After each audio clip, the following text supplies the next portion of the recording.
recevoir un comédien hyper talentueux et hyper sympa. Veuillez accueillir Pierre Ninet.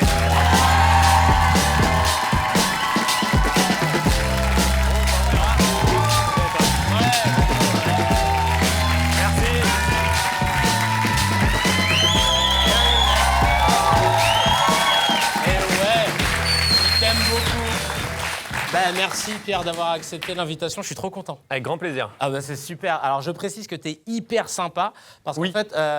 non, mais c'est bien de le dire dès le début. Mais tout le monde dit ça de toi, c'est ouf. À chaque fois, tu sais, les gens sont surpris comme si, je sais pas, ils disaient que bah, ça y est, comme t'as été le plus jeune acteur à avoir reçu un César, avoir été dans la Comédie Française, ils se disent que ouais, le mec il se la raconte alors que pas du tout quoi. Je veux dire, tout à l'heure dans les loges, je suis venu...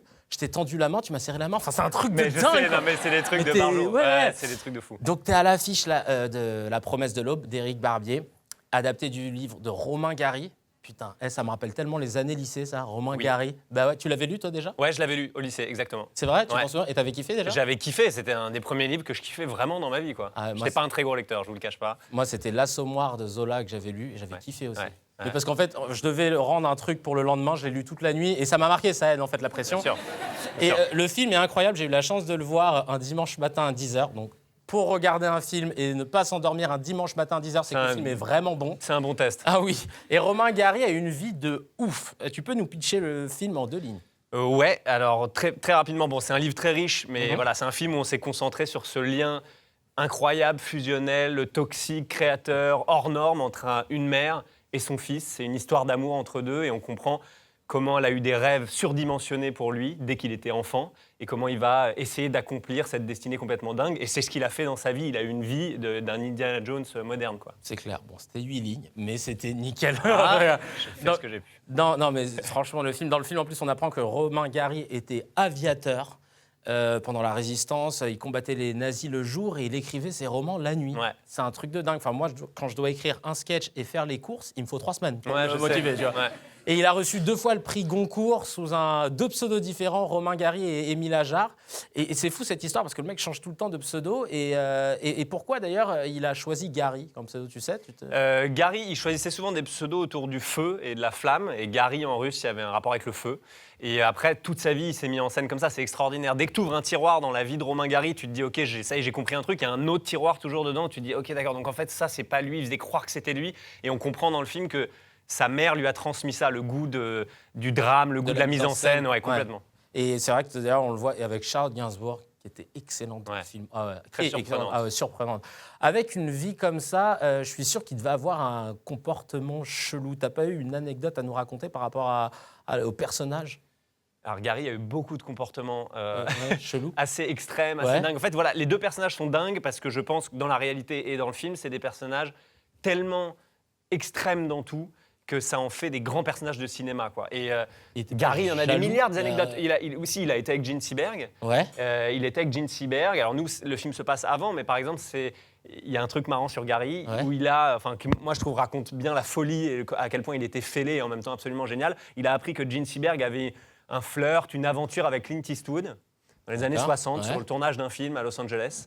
Et du coup, il s'est dit, il a appris ça, plus ou moins. Et il est allé là-bas. Et il est allé toquer directement sur le plateau à la loge de Clint Eastwood, qui à l'époque était une superstar mondiale, qui est genre le gars que personne n'ose regarder dans les yeux. Et Clint Eastwood ouvre la porte et il lui dit « Duel à 6h, demain, au revolver ». Et il était 100% sincère. Lui, il faisait des duels. Il disait tu parles à ma meuf, je te tue. Ah mais ouais. c'était cette extrémité-là et c'est exceptionnel. Et Clint Eastwood s'est défilé. C'était, je pense, un des seuls mecs sur Terre qui peut faire se défiler Clint Eastwood. Non, je rigole. Non, mais attends, quand il est question d'armes à feu et tout. Ah ouais, c'est un duel, quoi, à l'ancienne. Un vrai duel. D'ailleurs, dans le film, il y a un très beau duel. Mais c'est ça. Ça fait partie de Donc sa en vie. fait, c'est vrai, ça aussi. Ok, d'accord. C'est classe quand même. Moi, j'aimerais pouvoir proposer des duels aux gens. Même des duels de cartes ou de... pas forcément au point. Duel de cartes.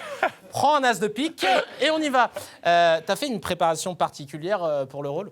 Genre, tu t'es Le polonais. Le polonais, parce qu'on voulait garder l'authenticité, la véracité. Je pense que maintenant, le public, est, avec les séries, j'espère que ça avance dans le bon sens et on va arrêter de tout lisser en se disant « Ok, c'est un personnage allemand, mais c'est pas grave, on peut tout mettre en français ou on peut tout mettre en américain, en anglais, comme le font les Américains. » Là, on s'est dit, on veut garder l'enfance qui est polonaise, et c'est très important, parce que c'est un jeune juif polonais persécuté qui va rêver de la France, aller en France. Donc c'était une vraie composante du destin de Gary et du film.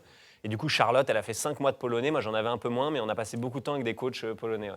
Et en fait, est-ce que ça t'arrive quand tu te prépares pour un personnage que d'un coup le personnage ressurgisse dans ta vie comme ça, genre t'es, je sais pas, à la boulangerie et puis d'un coup, oh, duel pour cette baguette. Pour ce pain au chocolat. Maintenant, c'est une chocolatine, d'accord? Et ça t'est jamais arrivé? Ça m'est jamais arrivé, mais il y a des rôles qui m'ont plus collé à la peau après des films. Selon le rôle, ça dépend vraiment. Mais je sais qu'après Yves Saint-Laurent, parfois je laissais des messages sur des messageries à des gens, genre 3 mois après le film, et ils me rappelaient en me disant t'as une voix bizarre, ça va, t'es sûr et tout. Et je me dis voilà, je me rends pas compte. Et en fait, je crois qu'il y avait, c'est un peu poreux quand tu travailles ce genre de rôle, mais bon, c'est ça qui est bien aussi. Moi, j'aime bien les rôles qui sont des vrais challenges. Et puis justement, alors pour le film de François Ozon, France, t'as appris l'allemand, le violon, à danser la valse, t'as plongé avec les requins pour le film L'Odyssée. Ouais. Et en ce moment, tu prépares un rôle dans lequel on t'attendait pas, celui d'un pompier. Alors, c'est un film sur un grand brûlé, et c'est un film où, effectivement, le début du film se passe parce que c'est inspiré d'une vie réelle, autour d'un jeune pompier dans une caserne à Paris. Donc, j'ai passé beaucoup de temps avec eux, c'était extraordinaire. Métier complètement dingue, qui fait des êtres humains d'une maturité et en même temps d'une bienveillance, et tellement confrontés à la violence de ce à quoi on échappe plus ou moins quand même dans nos vies, bah voilà, eux, c'est constamment confronté à ça. Ça crée une espèce de sagesse, de maturité, je sais pas comment le dire autrement. J'ai passé beaucoup de temps avec eux en caserne et tout, c'était génial. T'as même fait, j'ai vu la vidéo, le test qui détermine si tu peux être pompier ou pas, genre sauter sur une espèce de planche. Ah oui, ouais, le test de la planche, ouais. T'y arrives. Ils font ça le matin pour pouvoir dire tu es prêt au feu, tu peux partir en opération. Si tu montes pas cette planche, tu peux pas partir en intervention. Donc c'est très symbolique de la brigade des sapeurs-pompiers de Paris. Comment j'aurais foiré le test tous les jours, des vieux sauts comme ça. Ah non, frère, là, je suis pas, hein, je peux pas. Je serais resté beaucoup à la caserne. Ouais, grave. On regarde tout de suite la bande-annonce du film La Promesse de l'Aube d'Éric Barbier avec l'excellent Pierre Ninet. Romain, mon fils! Romain, il y a un colis pour toi! Je crois que jamais un fils n'a haï sa mère autant que moi à ce moment-là. Général. Ambassadorem Franci! Pisażem! Kawalerem Legii Honorowej! Mais je dois à ce rire ce que je suis. J'étais résolu à devenir tout ce qu'elle attendait de moi. Non, pas peintre! Van Gogh, il s'est suicidé à 35 ans. Je veux que tu sois célèbre de ton vivant. Nous nous résignâmes à la littérature. Il y a 3 raisons qui méritent que tu te battes. Les femmes, l'honneur et la France. Tu seras Victor Hugo. Romain, qu'est-ce qui se passe? Tu veux pas me foutre un peu la paix et t'occuper de ta vie?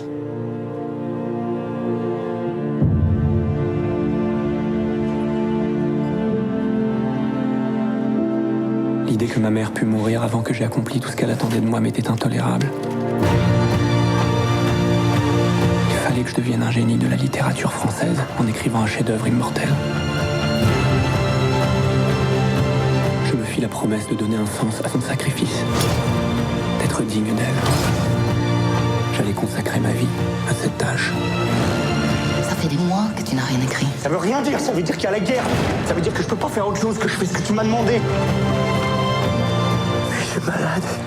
Et alors, j'ai promis à tout le monde que tu allais sauver la France. Tu vas te battre jusqu'à la victoire.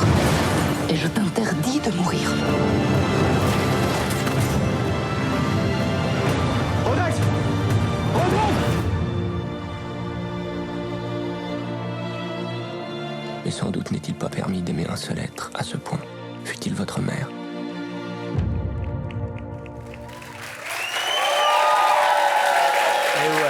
Et ouais, monsieur Pierre Ninet.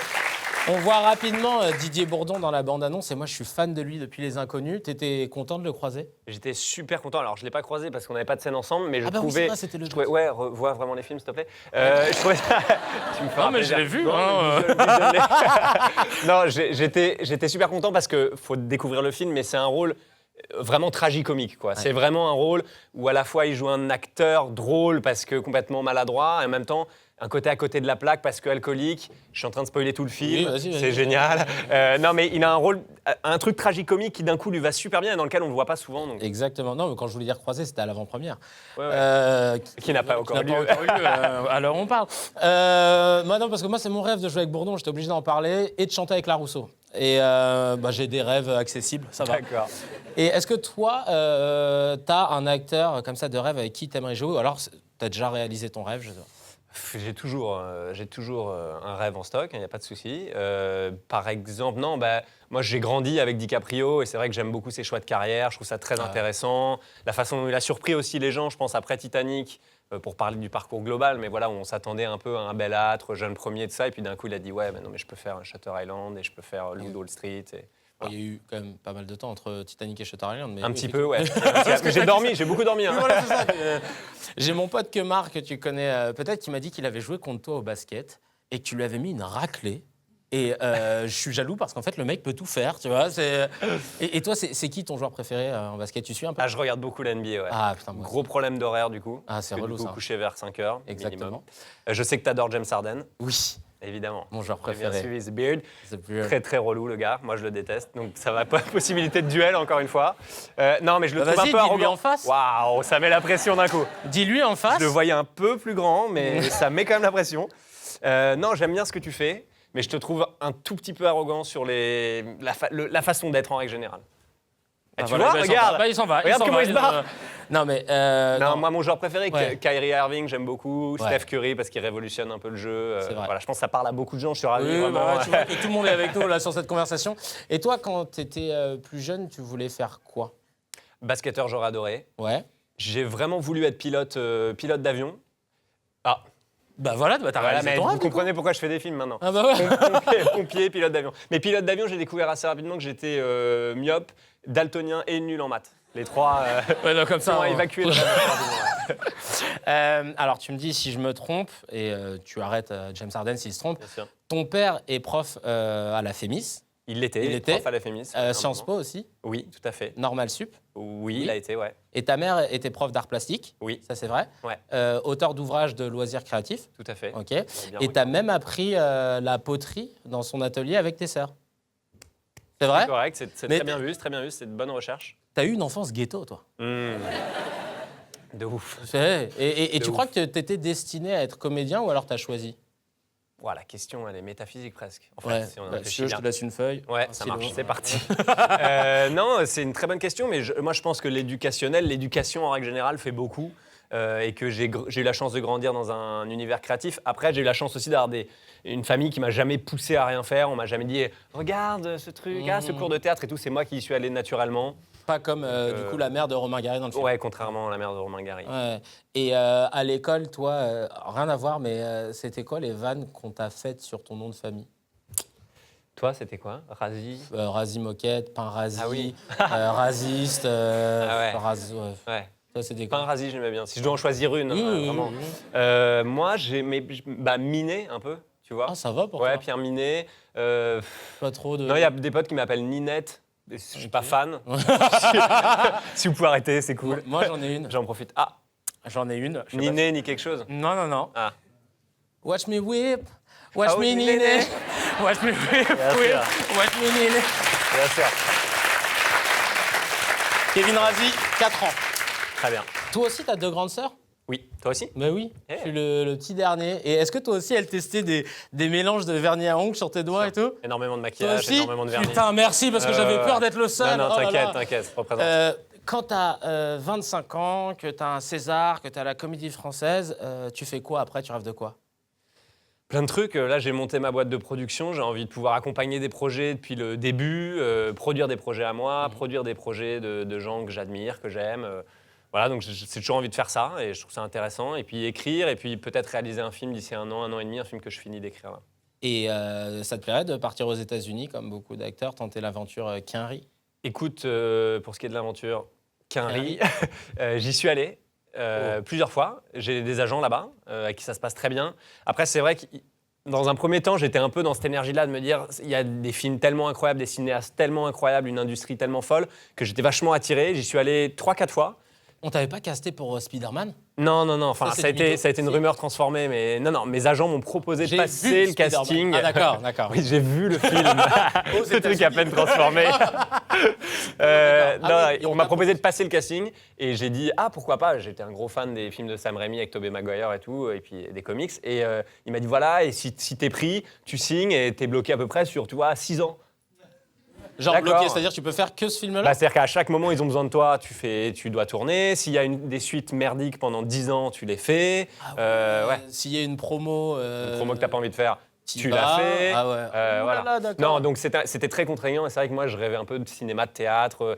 Et en France, je le dis parce on le dit, mais peut-être pas assez souvent, en France, on a une industrie dingue. On a des films très différents tous les mercredis, des cinéastes très différents qui ont le dernier mot sur leur film, qui peuvent aller au bout du projet, du film qu'ils veulent faire, quoi, vraiment. Donc, c'est vrai que comme on propose des choses plus intéressantes, j'ai fait un film avec Antonio Banderas en langue anglaise et tout ça, voilà. C'était des premières expériences. J'y retournerai bien sûr s'il y a des rôles intéressants, mais c'est compliqué pour les Européens. En France, on a Vincent Cassel qui a fait des super films, Marion Cotillard qui a réussi à vraiment transformer l'essai en bossant énormément, mais sinon c'est compliqué pour les Européens. Non, c'est vrai, t'as pas tort, parce que même moi, je sais pas, ils m'appellent plus trop. Ouais, souvent. c'est bizarre. Ouais, je sais pas pourquoi. Après, c'est le réseau des fois aussi. Quand C'est le tu captes réseau, mal, mais moi je pense que je suis souvent en edge, ouais, et c'est pour ça que j'ai pas eu... Ça se joue là-dessus. J'avais eu l'occasion de venir faire un guest dans ta série Casting, Oui. et d'ailleurs t'avais bossé, bah tiens on a les photos, t'avais bossé avec Nekfeu et Orelsan aussi dans Ouais. Casting, vous faisiez du rap avec Marion Cotillard. Tout à fait. Oh Et, là là. oh ouais. Le dossier.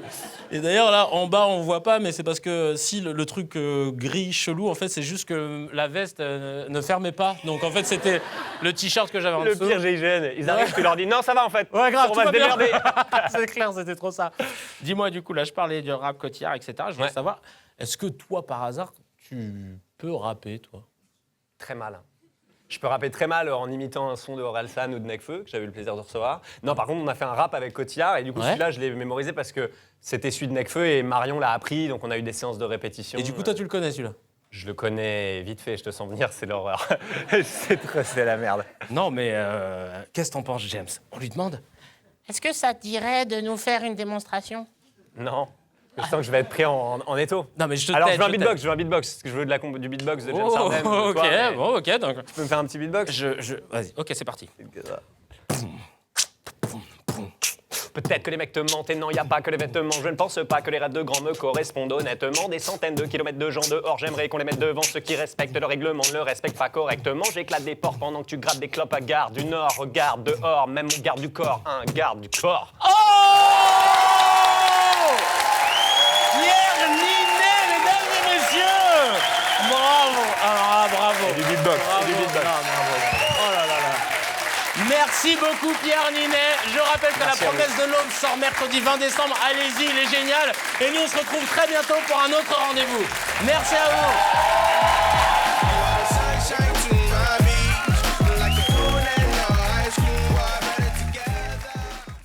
Merci d'avoir regardé la vidéo. N'hésitez pas à liker, à partager et surtout abonnez-vous à la chaîne YouTube Rendez-vous avec Kevin Razi. Il y a plein de vidéos, du contenu exclusif, il y a plein de choses. Il y a même des voitures à gagner, des apparts à acheter, des maisons à construire. Il y a tout ce qu'il vous faut en fait. Donc abonnez-vous.